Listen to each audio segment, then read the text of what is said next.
আসলে আমার রাইট সম্পর্কে জানি না, অধিকার সম্পর্কে জানি না।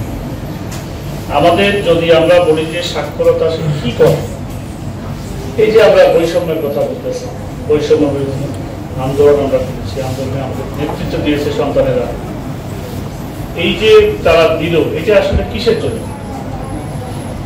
এই যে সাক্ষরতা, সমতা, বৈষম্যহীনতা, আইনের শাসন, ন্যায় বিচার, এই সবগুলো কিন্তু একটা আরেকটার সাথে পরিপূর্ণ, একটাকে বাদ দিলে আরেকটা চলতে পারে।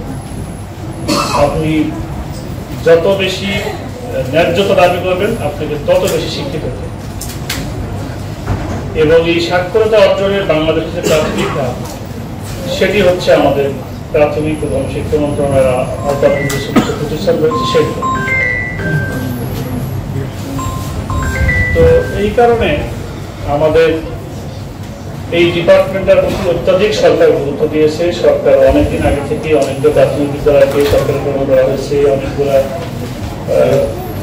যখন যখন গড়ে উঠছে এমন বিদ্যালয়কে সরকারি গ্রহণ করেছে। তারপরেও আমাদের কাঙ্ক্ষিত ফলাফল পাওয়া যায়। এই না যাওয়ার পিছনে আমাদের আসলে যে বিষয়গুলো, সেগুলো খুঁজে দেখা দরকার। আমাদের একজন সাংবাদিক তার বক্তব্য বলেছেন কিছু কিছু কথা, এগুলো আসলে একেবারেই পরিচিত বিষয়, এগুলো নিয়ে কথা বলার আমাদের দরকার নেই। আমাদের দরকার হচ্ছে আজ থেকে 15 বছর আগেও, 20 বছর আগেও, যখন মানুষদেরকে এরকম বয়স্ক শিক্ষা কার্যক্রম, তারপরে নাইট স্কুল, বিভিন্ন স্কুল চালু ছিল, এখন কিন্তু সেগুলোর প্রয়োজনীয়তা নাই।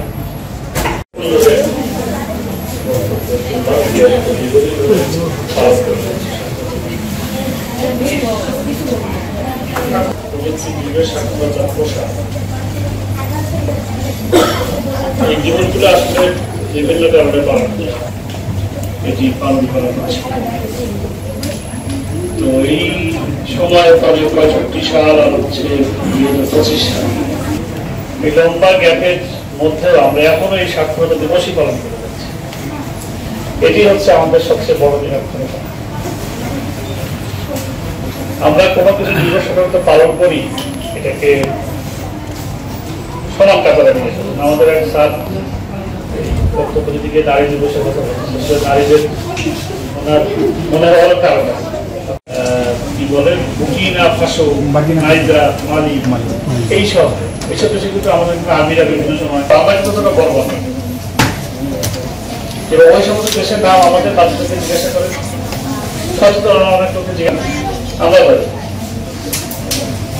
তো তার মানে হচ্ছে ওই সমস্ত বর্বর জাতি, বর্বর দেশ, বর্বর তারাই যারা স্বাক্ষর জ্ঞান সম্পন্ন তার এই জায়গায় আমার সেটা চিনি কি লেখা আছে তা নয়। তার মেয়ে 3টা, ওই রকমের স্ত্রী মারা গেছে, 3টে মেয়ে সম্ভব, সে মেয়েদের দিকে মেয়েদের সাথে থাকে, মেয়েদের সংসারে থাকে, এই জমি জামাইদের